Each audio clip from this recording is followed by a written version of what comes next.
There are so many cool designs for paper straws now, and when I saw these, I knew just what I wanted to use them for. I want to start by painting the cutting board with this gorgeous shade of moss green paint. To give the board a little charm and age, I'm not going to cover the entire thing. Now that the board is ready, I can start adding these cool paper straws I found the other day. I want to use enough straws to cover most of the bottom half of the board, but I don't want them going right to the edges. The straws are really easy to cut, so I'm going to cut the ends off, leaving each one a different length. Now that I have them arranged how I like, it's time to attach them to the board. I'm going to start by attaching the outer two straws with some hot glue. I can use one of the straws I didn't cut as a guide to make sure they're all lined up at the bottom. With everything arranged, I can now move several straws at a time and put down a line of hot glue. I don't need much to hold them in place. The straws won't move now that they're all glued down, but I'd still like to attach some pretty cotton ribbon around them. I'm going to add just a little hot glue under the ribbon on the back, just to keep them in place. I also want to attach a little piece of the ribbon through the hole at the top of the cutting board. With the board and straws ready, it's time to pop in some flower stems. These reminded me of Lily of the Valley, and I absolutely love that, so the colors go perfectly with the board. I'll finish putting the flower stems in, and then I'll show you what it looks like. I love how pretty this piece turned out, and I still can't believe that it's made from just a cutting board and some paper straws. I hope this has inspired you to grab some at the dollar store next time you're there as well. I had these two half circle pieces. They were actually leaves off a little side table that I made over, and I saved these because I knew I could do something with them. So today for this project, I'm just going to remove the hinges where it attached to the table, and then I'm going to take my sander with some 80 grit sandpaper, and I'm going to sand off the cherry finish. This finish has a shiny sheen to it, so I want to make sure that my plaster is going to stick. So I just want to get rid of all of that and start with the bare wood. So once I have it all sanded down, I'm going to go ahead and I'm going to take some dry Dex putty. So this is a lightweight spackling putty that I'm going to smooth out, and I like using this because it goes on pink, it dries super fast, and it dries white, so you know when it's fully dry. So I'm just going to lay it all out over my half circle here, and I'm going to make it nice and smooth, a nice thin layer.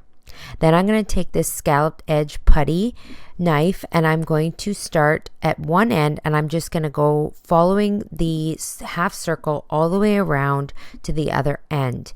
I want to make sure I apply heavy pressure with my putty knife to get the grooves in there really well. Then I'm going to take this smaller putty knife, and I'm just going to make a smaller semicircle down near the bottom here. And then I'm just going to continue working with my putty knives till I have a design that I am happy with.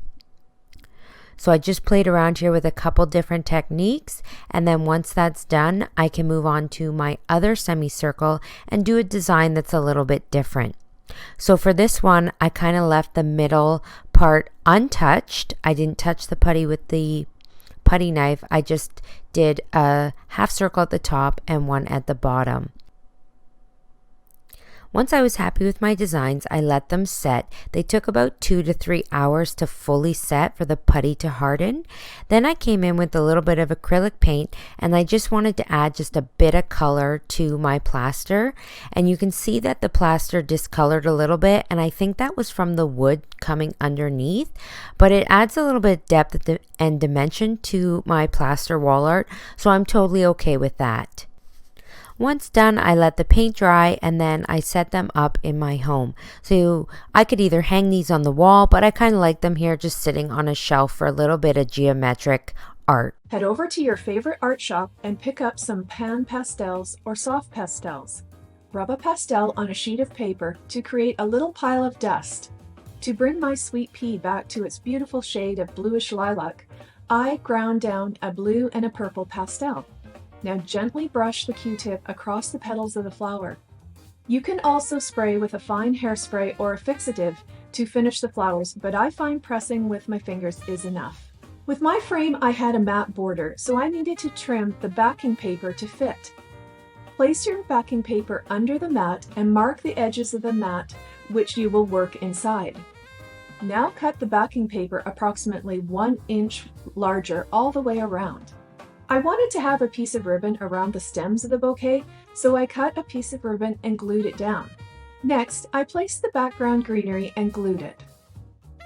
After all the greenery was in place, I started with the flowers. Because my paper is white, I wanted to create a darker background so that you could see the white flowers that I'll be adding later. I glued down those beautiful sweet peas that we color intensified earlier. Where there was some blank spaces, I added in some of the flowers without the stems. Next, I layered in the white larkspur. Lastly, I added in a top layer of our pretty sweet peas to give it depth, with some of the flowers in the front, some in the middle, and some in the back. You could also add more greenery in, but I wanted mine to be a simple bouquet. When I started to add more flowers, it just got too cluttered for my liking. I didn't have as many stems sticking out of the bottom, so I broke a sweet pea stem into pieces and glued it where the bottom of the bouquet would be. Place the matte border on top of your finished bouquet so that the bouquet shows through the middle. Add pieces of tape on the back of the border to keep your finished bouquet in place. Place the cardboard backer of the frame on top and then secure tightly all the way around your frame.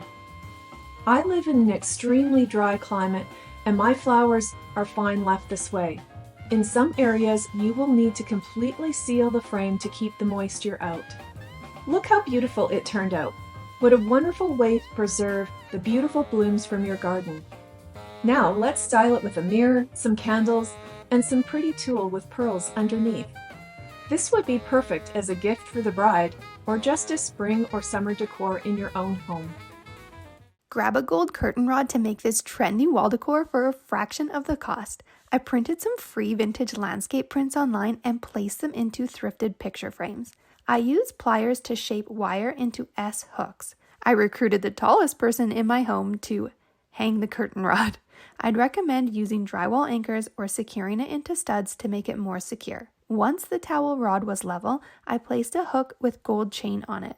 I added 2 more hooks with chain at slightly different lengths. I attached my vintage prints at varying heights to the chain using hot glue. Now I have a super trendy chain picture hanger for a lot less. I hope this inspired you to create your hanging picture frame decor with a curtain rod.